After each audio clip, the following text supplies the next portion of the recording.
안녕하세요. 경제와 돈의 흐름으로 세상을 꿰뚫어보는 채널, 여러분의 금융 멘토입니다.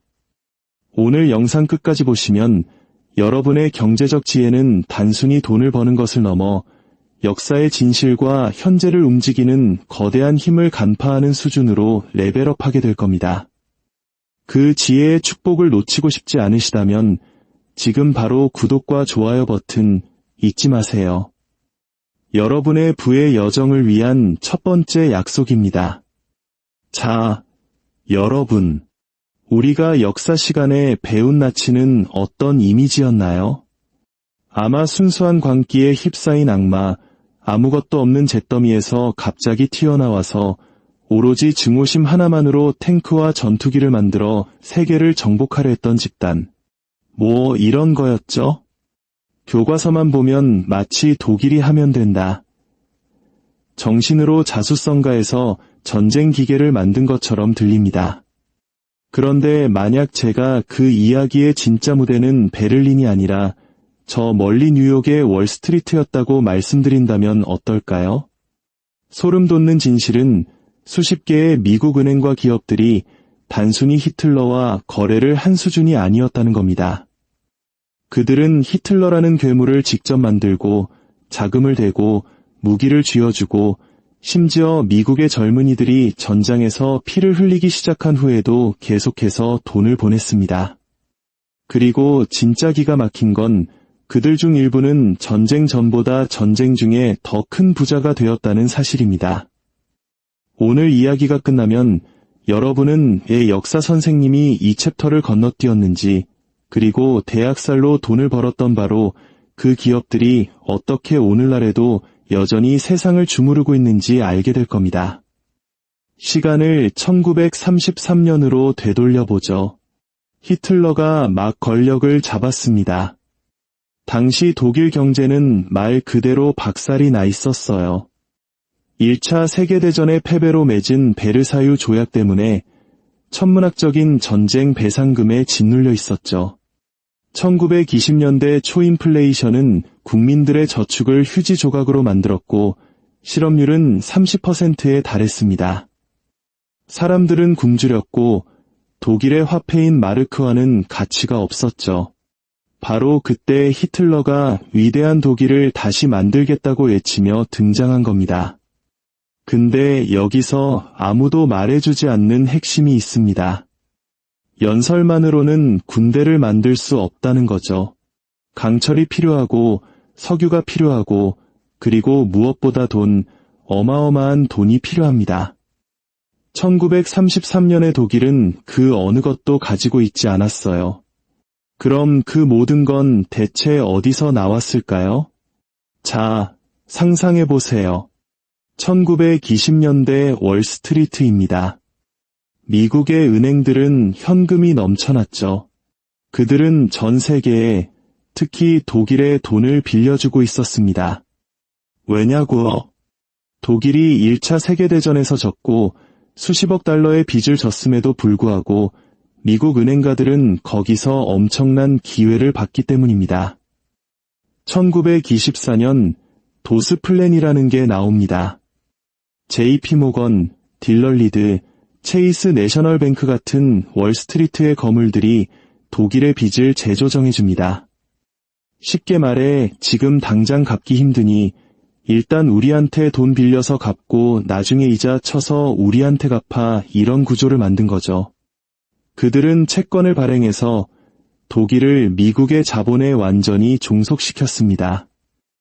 1924년부터 1931년까지 미국에서 독일로 흘러들어간 돈이 4억 7,500만 달러. 오늘날 가치로 환산하면 80억 달러, 우리 돈으로 약 10조 원이 넘는 어마어마한 금액입니다. 이건 자선 사업이 아니었어요. 온갖 조건이 붙은 고금리 대출이었죠. 미국 은행가들은 도스위원회를 통해 사실상 독일 경제를 관리했습니다. 그리고 히틀러가 집권했을 때 그는 이 모든 시스템을 그대로 물려받습니다. 미국의 은행들은 돈을 빼지 않았어요. 오히려 판돈을 2배로 올렸죠.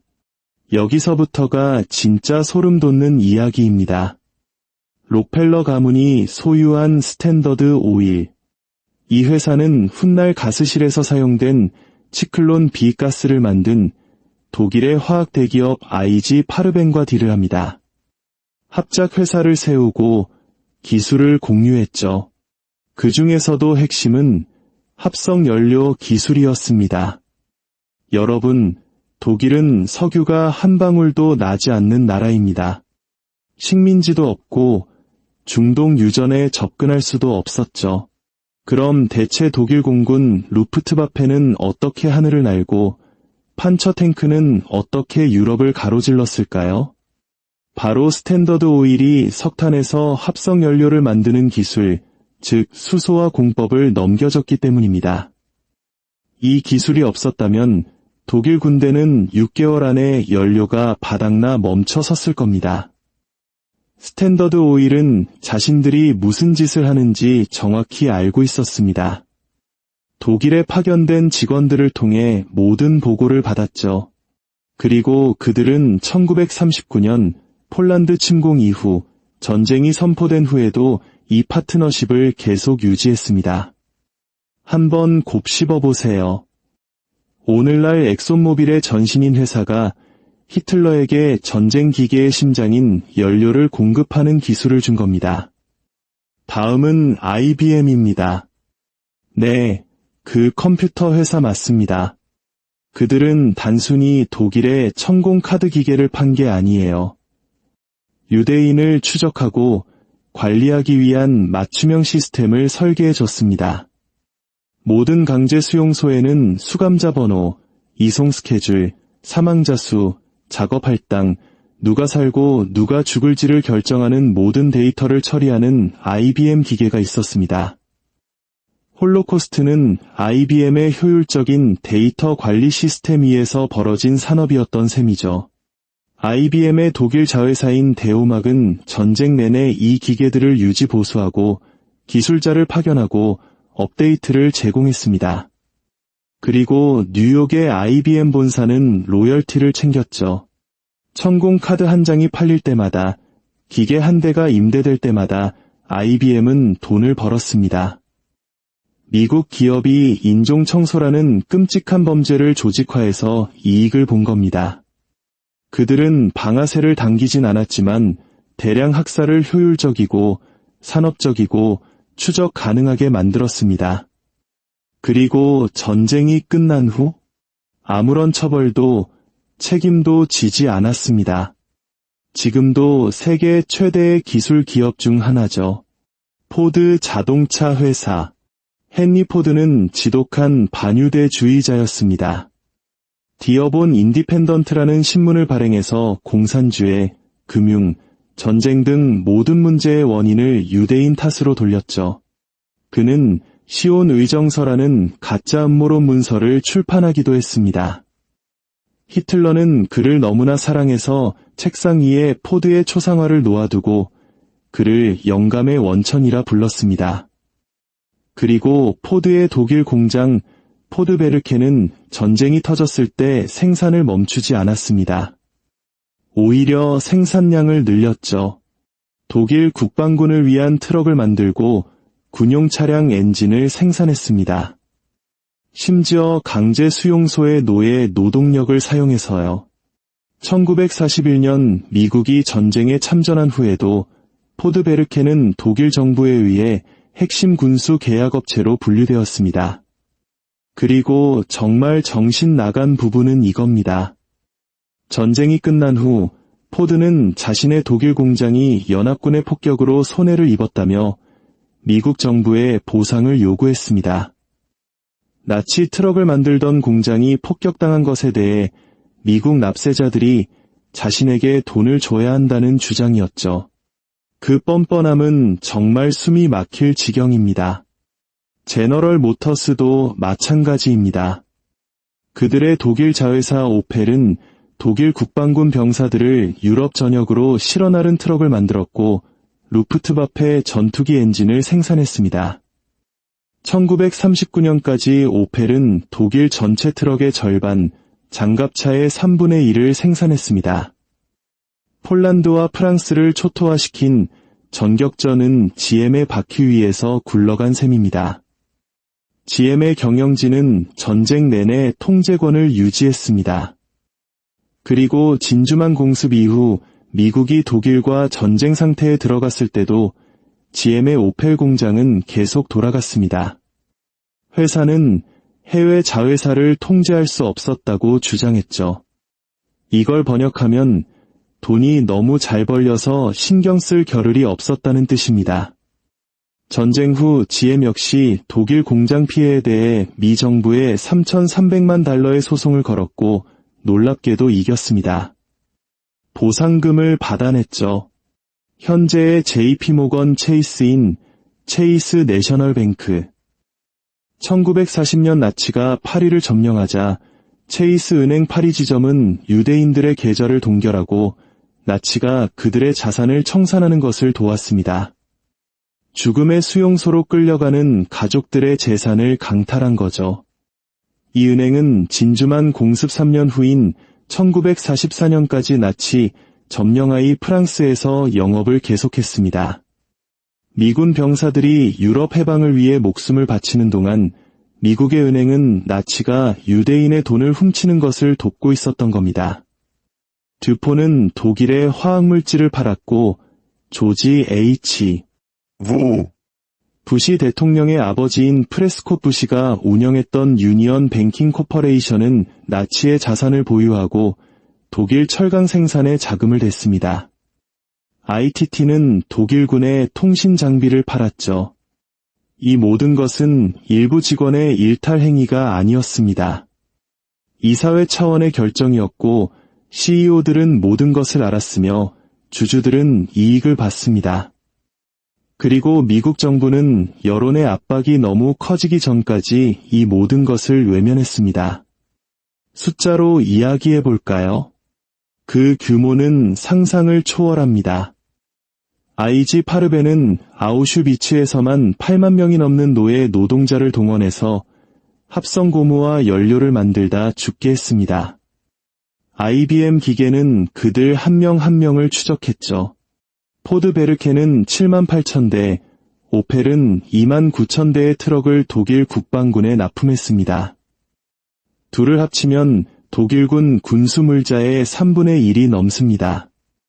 미국의 트럭이 없었다면 나치는 프랑스를 정복하지도 모스크바에 도달하지도 유대인들을 수용소로 실어 나르지도 못했을 겁니다. 홀로코스트는 산업적 효율성을 필요로 했고 미국 기업들은 이익을 위해 그 효율성을 제공했습니다. 여러분의 피를 거꾸로 솟게 할 부분은 이겁니다. 전쟁 후 이 기업들 중 누구도 제대로 된 책임을 지지 않았습니다. 니른베르크 전범 재판에서 IG 파르벤과 크루프의 경영진이 기소되긴 했지만 미국 기업들은 보호받았습니다. 왜냐하면 미국 정부가 전후 복구를 위해 그들이 필요했기 때문이죠. 마셜 플랜은 산업 생산 능력을, 냉전은 제조업을 필요로 했습니다. 그래서 포드, GM, IBM은 정부 계약을 따내고 마셜 플랜 자금을 지원받았으며 관련 파일들은 봉인되고 기밀로 분류되고 땅속에 묻혔습니다. 연구자들이 진실의 전모를 밝혀내는데 50년이 걸렸습니다. 1998년 생존자들의 소송으로 문서들이 공개되기 시작했죠. 경영진이 모든 것을 알고 있었고 이익을 챙겼다는 것을 증명하는 편지, 메모, 계약서들이 쏟아져 나왔습니다. 하지만 합의금은 처참할 정도로 적었습니다. 2000년 독일 산업계가 50억 달러의 노예 노동자 기금을 만들었을 때 포드와 GM이 낸 돈은 합쳐서 고작 2천만 달러였습니다. 그들이 벌어들인 돈에 비하면 푼돈이었죠. IBM은 한 푼도 내지 않고 2000년대까지 모든 사실을 부인했습니다. 자, 이제 이야기는 현재로 이어집니다. 이건 과거의 특별한 사건이 아닙니다. 하나의 패턴입니다. 이익이 너무 커서 지나칠 수 없다는 이유로 괴물과 거래하는 미국 기업들의 패턴 말입니다. 그리고 그 일은 바로 지금 이 순간에도 벌어지고 있습니다. 중국 신장 위구르 지역을 볼까요? 애플, 나이키, 테슬라 모두 그곳에서 제품을 생산합니다. 그곳은 위구르인들이 강제 수용소에 갇혀 강제 노동과 감시, 문화적 학살을 당하는 곳입니다. 미 국무부는 공식적으로 이를 제노사이드라고 규정했습니다. 하지만 미국 기업들은 제재에 반대하며 로비를 벌이고 공급망이 너무 복잡해서 노동 실태를 검증할 수 없다고 주장합니다. 1930년대의 변명과 똑같습니다. 해외 자회사를 통제할 수 없다는 말이 공급망이 복잡하다는 말로 바뀌었을 뿐 똑같은 변명, 똑같은 이윤 동기입니다. 페이스북의 알고리즘은 미얀마에서 로힝야족 학살을 조직하는 데 사용되었습니다. 2만 5천 명 이상이 사망한 이 참사는 페이스북 게시물을 통해 조직되었죠. 회사는 사과하고 개선을 약속했지만 미얀마에서 철수하지는 않았습니다. 사용자와 광고 수익을 잃는다는 의미니까요. 이게 바로 누구도 대놓고 말하고 싶어 하지 않는 잔인한 진실입니다. 기업에는 도덕이 없습니다. 그들에겐 오직 주주만 있을 뿐이고 주주들은 분기별 수익과 주가를 원합니다. 인종 청소를 자행하는 정권과 거래하는 것이 합법적이고 수익성이 있다면 그들은 할 겁니다. 경영진은 우리는 일자리를 창출한다. 이렇게 하지 않으면 경쟁할 수 없다며 스스로를 정당화하겠죠. 그리고는 자선단체에 기부하고 박물관을 후원하며 이미지를 세탁할 겁니다. 마치 포드와 GM, IBM이 그랬던 것처럼요. 한 손으로는 병원을 짓고 다른 한 손으로는 가스실을 지을 수 있습니다. 병원이 눈에 잘 띄고 가스실이 숨겨져 있는 한 사람들은 당신을 영웅으로 기억할 테니까요. 이게 바로 그들의 게임 방식입니다. 그럼 우리는 이 정보를 가지고 무엇을 해야 할까요? 첫째, 2차 세계대전이 단순히 군인과 폭탄의 이야기가 아니었음을 이해해야 합니다. 그것은 철저히 금융의 문제였습니다. 월스트리트가 없었다면 히틀러는 재건할 수 없었고 포드와 GM이 없었다면 독일 국방군은 진격할 수 없었으며 IBM이 없었다면 홀로코스트는 산업화될 수 없었습니다. 그들은 나치 제복을 입지 않았지만 이익을 위해 모든 것을 가능하게 했습니다. 둘째, 기업에 대한 책임 추궁은 거의 불가능에 가깝다는 현실을 알아야 합니다. 대부분의 경영자들은 부자로 죽었고 기업들은 수십 년이 지난 후에야 푼돈으로 합의했습니다. 그리고 그들은 여전히 건재하며 이익을 내고 있습니다. 셋째, 당신의 돈이 어디로 흘러가는지 주시해야 합니다. 당신 주머니 속의 아이폰은 어쩌면 강제 수용소의 위구르인에 의해 조립되었을지 모릅니다. 당신의 돈이 이 시스템에 자금을 대고 있습니다. 의도한 바는 아니겠지만 현실이 그렇습니다. 기업들은 당신이 진실을 알게 되더라도 소비를 멈출 만큼 신경 쓰지 않을 거라고 믿고 있습니다. 넷째, 이건 음모론이 아닙니다. 의회 조사, 소송, 기밀 해제된 문서들로 모두 기록된 역사입니다. 하지만 학교에서는 가르쳐주지 않죠. 관련된 기업들이 여전히 막강한 힘으로 로비를 하고 여론을 통제하기 때문입니다. 만약 이 이야기가 당신을 분노하게 한다면 당신의 역사 수업이 가장 중요한 부분을 빼놓았다는 것을 깨달았다면 좋습니다. 왜냐하면 이야기는 1945년에 끝나지 않았기 때문입니다. 다른 나라, 다른 상품, 똑같은 이윤 동기, 똑같은 변명으로 계속 반복되고 있습니다. 사람들이 진실을 알고 목소리를 내지 않는 한 이 패턴은 계속될 겁니다. 역사는 끝나지 않았습니다. 단지 더 교묘하게 숨어 있을 뿐입니다. 그리고 히틀러를 통해 돈을 벌었던 바로 그 세력들이 다른 이름과 같은 플레이북으로 여전히 세상을 움직이고 있습니다. 우리가 단지 관심을 껐을 뿐이죠.